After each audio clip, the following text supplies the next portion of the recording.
तो देखिए हमने प्रीवियस वीडियो में देखा कि किस तरीके से 1 इक्विवेलेंट डिपॉजिट होता है जब आप उसके अंदर 1 फैराडे इलेक्ट्रिसिटी प्रोवाइड कराते हो। 1 फैराडे का मतलब 96,500 कूलाम इलेक्ट्रिसिटी प्रोवाइड कराते हैं।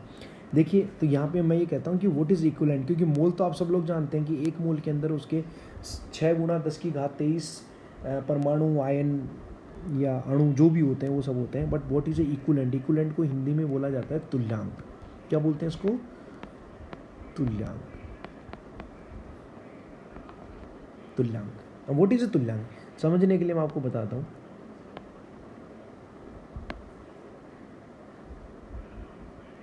देखिए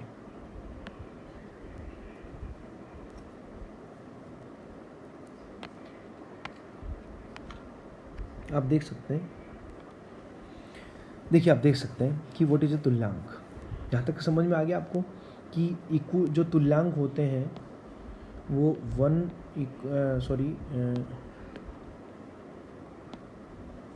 इक्विवेलेंट इज इक्वल टू मोल बटे एन। अब एन क्या है?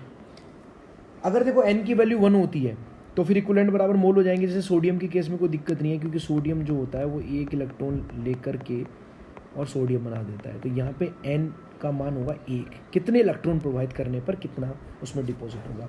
तो यहाँ पे सोडियम के केस में तो सीधी सी बात है कि बैटरी से अगर आपने 1 मोल इलेक्ट्रॉन प्रोवाइड करवाए तो उस सोडियम का 1 मोल सोडियम उसमें अंदर डिपॉजिट होगा। देखो मैं मोल फिर अभी बोल रहा हूँ, पहले नहीं बोल रहा था। सबके केस में नहीं बोल सकता, हाँ इक्विवेलेंट तो सबके केस में बोल सकता हूँ। अगर मान लीजिए आपके पास में मैग्नीशियम क्लोराइड का सॉल्यूशन इलेक्ट्रोलाइटिक सेल के अंदर, तो मैं बोल सकता हूँ कि 1 मोल इलेक्ट्रॉन प्रोवाइड करने पर 1 मोल सोडियम, 1 मोल मैग्नीशियम, 1 मोल एल्यूमिनियम, सबके लिए एल्यूमिनियम, सबके लिए इक्विवेलेंट बोल सकता हूँ, चाहे उसके ऊपर कितना भी चार्ज हो, लेकिन मोल नहीं बोल सकता। लेकिन सोडियम के केस में मोल भी बोल सकता हूँ, क्योंकि यहाँ पे एन की वैल्यू कितनी आ रही है? 1 आ रही है। तो इक्विवेलेंट और मोल दोनों क्या होंगे? बिल्कुल सेम होंगे। Okay, clear, no problem. अब देखिए यहाँ पे बात आती है कि किस तरीके से, अब ये थोड़ा सा एग्जांपल दे रहा है कि किसी का अणु भार कितना होता है। सबको परमाणु भार क्या होता है? सोडियम का सबको पता है 23 होता है, मैग्नीशियम का कितना होता है? 24 होता है, कॉपर का 63.5 होता है, इसका 108 होता है। तो देखिए ये सब इनके परमाणु भार हैं, जिनसे हमें कोई मतलब नहीं है। अब आप यहाँ पे ध्यान दीजिएगा थोड़ा सा, यहाँ पे ध्यान दीजिए थोड़ा सा कि ये जो कैल्शियम +2 है, देखिए कैल्शियम +2 को 2 इलेक्ट्रॉन देंगे तो कैल्शियम बनेगा। तो यहाँ पे कितने इलेक्ट्रॉन की रिक्वायरमेंट है? 2 की। सोडियम को 1 इलेक्ट्रॉन देंगे तो सोडियम बनेगा, ये 1 इलेक्ट्रॉन की। ये एल्यूमिनियम +3 को 3 इलेक्ट्रॉन देंगे तो एल्यूमिनियम बनेगा, ये 3 इलेक्ट्रॉन। मैं MnO4 को 3 इलेक्ट्रॉन देंगे तो MnO2 बनेगा। यहाँ पे कितने? ये सबके रिएक्शंस हैं। Fe+3 में 1 इलेक्ट्रॉन देंगे तो Fe+2 बन रहा है। हालांकि ये डिपॉजिट नहीं होगा, लेकिन एक बात बता रहा हूँ कि जिस रिएक्शन में जितने इलेक्ट्रॉन यूज आ रहे हैं उसको रिड्यूस करने के लिए वो उसके n की वैल्यू होगी। वो क्या होगी? उसके n की वैल्यू होगी। तो यहाँ पे इक्विवेलेंट को मतलब अगर मैं मोल के अंदर n का भाग दे दूँ तो मेरे पास में इक्विवेलेंट निकल करके आ जाएंगे। या मैं कह दूँ कि इक्विवेलेंट को n से गुणा कर दूँ, अगर मैं कहूँ n गुणा इक्विवेलेंट बराबर क्या हो जाएगा? मोल। अगर आपको मोल के अंदर गणित चाहिए कि मेरे को तो मोल पता करना है कि 1 फैराडे धारा या 1 फैराडे विद्युत प्रोवाइड करने पर कितना मोल उसका डिपॉजिट होगा, तो मैं कह सकता हूँ कि इक्विवेलेंट को n से मल्टीप्लाई करने पर मेरे को मोल मिल जाएंगे। तो यहाँ पे n की वैल्यू समझ में आ गई आप सब लोगों को कि उस प्रोसेस के अंदर उसको डिपॉजिट होने के लिए कितने मोल ऑफ इलेक्ट्रॉन्स चाहिए, कितने मोल्स ऑफ इलेक्ट्रॉन वहाँ पे चाहिए। वो सब डिपेंड करता है कि उसकी कितनी धारा वहाँ पे प्रवाहित होगी, कितना मोल उसका डिपॉजिट होगा। या मैं यहाँ पे एक चीज़ तो ध्यान रखना, मैं बार बार बोल रहा हूँ, फैराडे ने ये कहा कि 1 फैराडे विद्युत प्रोवाइड करने में, 1 फैराडे का मतलब 96,500 कूलाम। तो और कूलाम क्या होता है? I/T। 1 फैराडे धारा प्रोवाइड करने पर 1 इलेक्ट्रॉन उसका डिपॉजिट होगा। अब उस 1 को उसके नंबर ऑफ n से गुणा करके आप उसके मोल पता कर सकते हैं। समझ में आ रहा है? एक इक्विवेलेंट के बाद में अपन ये चीज़ें पता कर सकते हैं। देखिए नेक्स्ट, तो अब हम जो बात कर रहे थे कि वो किस तरीके से अपन इसको Z की वैल्यू को निकालेंगे। मतलब क्या, लास्ट में मैंने आप लोगों को बताया ना कि 1 फैराडे धारा विद्युत प्रोवाइड करने पर उसका 1 इक्विवेलेंट उसके अंदर डिपॉजिट हो जाएगा। तो देखिए अपन ये कह सकते हैं कि 96,500 कूलाम बराबर आपका 1 इक्विवेलेंट। समझ में आया? ये पता है ना, 1 फैराडे बराबर 1 इक्विवेलेंट, मैंने आपको बताया। अब 1 इक्विवेलेंट का मतलब क्या होता है आपको पता है? जैसे मैं कहूँ 1 मोल बराबर क्या होगा? कितना ग्राम वजन होगा, अरे मुझे डब्लू निकालना है, डब्लू निकालना है, यहाँ पे इक्विवेलेंट्स नहीं निकालने, डब्लू कितना होगा, क्योंकि अपने को पता है, अपने भी इक्वेशन पढ़ी है, डब्लू बराबर जेड आई टी, लास्ट में पढ़ी है कि नहीं पढ़ी है। तो मुझे ये तो देखना है कि डब्लू का मतलब ग्राम में, तो जब 1 मोल उसका डिपॉजिट होता है तो अपन कहते हैं कि उसका ग्रामों में वजन कितना होगा, जितना उसका अणुभार है, जैसे सोडियम का, तेबीस, इस तरीके से। तो इसी तरीके से मैं इसको लिख सकता हूँ 96,500 कूलाम बराबर 1 इक्विवेलेंट को अपन लिख सकते हैं उसका gram equivalent mass. Gram equivalent mass का मतलब तुल्यांकी भार, उसको क्या कह सकते हैं अपन, तुल्यांकी भार। तुल्यांकी भार क्या होता है अभी बात करेंगे। तुल्यांकी भार बराबर हो गया ना आपका, तुल्यांकी भार जो होगा वो हो जाएगा आपका अणुभार बटे n। क्या हो जाएगा उसका, अणुभार बटे n। अभी बताया ना मैंने आपको, equivalent is equal to mass upon n, उसी तरीके से equivalent is equal to mole upon है, तो उसी तरीके तुल्यांकी बराबर अणुभार अपॉन n। अब देखिए अगर मैं वन कूलाम की बात करूं, यहाँ पे किसकी बात करूं, 1 कूलाम की, 1 कूलाम बराबर GeM अपॉन 96,500, कितना हो जाएगा, GeM अपॉन 96,500 आ जाएगा, नीचे आ जाएगा। 96,500 को अपन क्या कह सकते हैं, फराडे। 1 कूलाम बराबर GeM अपॉन फराडे, 1 फराडे होता है, इस यहाँ पे देख सकते हैं। और इसको GeM को क्या लिख सकते हैं, मैंने आपको बताया ना, अणुभार बटे n, क्योंकि तुल्यांकी भार का अपने को इतना नॉलेज नहीं होता, तो अपन कह देंगे 1 coulomb is equal to molar mass. Molar mass को इंग्लिश में क्या कर सकते हैं, मोलिकुलर वेट, MW और अपॉन n आ जाएगा ना। GM बराबर MW अपॉन n इंटू F।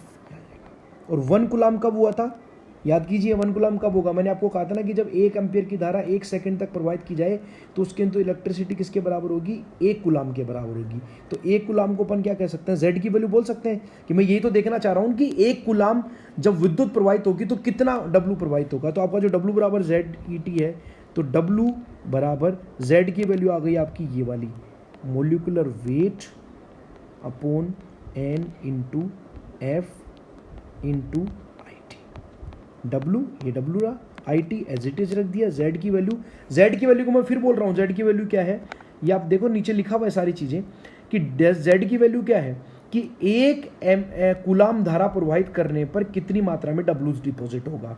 तो मैंने I की वैल्यू कितनी मान ली, 1 एम्पियर, T की वैल्यू कितनी मान ली, 1 सेकेंड, तो कितनी Q होगी, 1 कूलाम होगी कि नहीं होगी। अरे भाई Q बराबर IT होता है कि नहीं होता है, Q बराबर कितना होता है, IT होता है। तो 1 एम्पियर की धारा 1 सेकंड तक प्रवाहित करने पर 1 कूलाम धारा 1 कूलाम विद्युत उसमें प्रवाहित होगी। तो 1 कूलाम पे W कितना होगा, तो वो 1 कूलाम मैंने निकाल लिया यहाँ पे, molecular weight upon n into F।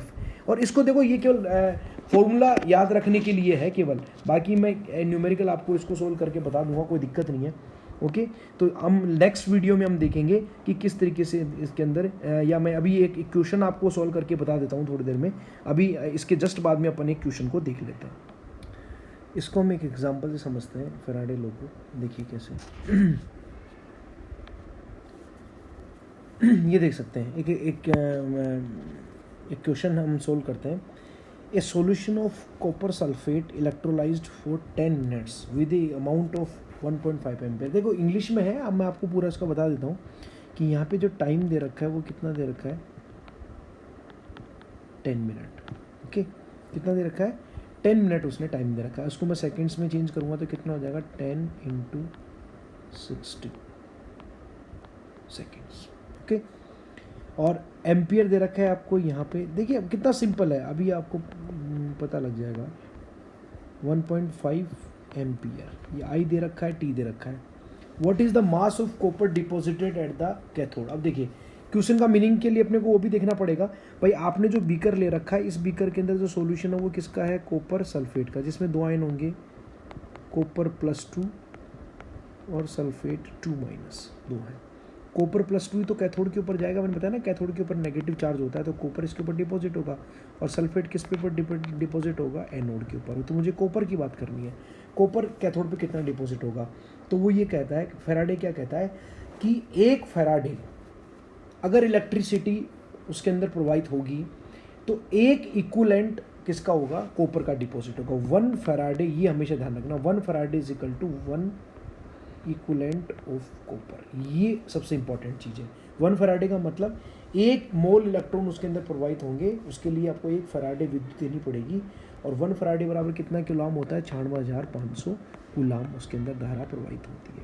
Okay, अब देखिए हम बात कर सकते हैं, आपके पास में फार्मूला आपके सामने है, ये W इजिकल टू एम क्या है, molar mass upon N upon F, ये मैंने आपको बता दिया था। या तो आप इसके अंदर रख के कर सकते हैं, देखिए कैसे करेंगे, इस तरीके से देखिए, देख सकते हैं कैसे करेंगे। W निकालना आपको ग्राम, सीधा आपके पास में फार्मूला है, मास कितना होता है कॉपर का, मैंने बोला ना इक्विवेलेंट मास आपको पता नहीं है, इसलिए आपको ध्यान हो तो मैंने कह दिया था ना कि इक्विवेलेंट मास बराबर molar molecular mass divided by N, और नीचे फैराडे आ गया था, तो 63.5 इसका ये वो होगा मोलिकुलर वेट, मतलब अणुभार, डिवाइड N कितना होगा, कॉपर प्लस 2 को कॉपर प्लस में चेंज करने के लिए कितने इलेक्ट्रॉन चाहिए, ये कॉपर प्लस 2 है, इसको 2 इलेक्ट्रॉन दोगे तभी तो ये कॉपर में चेंज होगा कि नहीं होगा, ये कॉपर में चेंज होगा। तो इसलिए क्या नाम है कि मैं कह सकता हूँ यहाँ पे N की वैल्यू कितनी आ जाएगी, 2 आ जाएगी। फैराडे बराबर 96,500, तो ये आ गया। I बराबर 1.5 एम्पियर है, T बराबर 10 है मिनट, इनको 60 से गुणा कर देंगे तो ये सेकंड्स आ जाएगा। इस तरीके से इसका आंसर निकाल सकते हैं। आपके लिए ये आप इसके स्क्रीनशॉट ले लीजिए, क्वेश्चन नंबर नेक्स्ट और ये वाले, ये सब चीज़ें आपको कल करके देखने हैं, बाकी का हम नेक्स्ट वीडियो में इन क्वेश्चंस को डिस्कस करेंगे।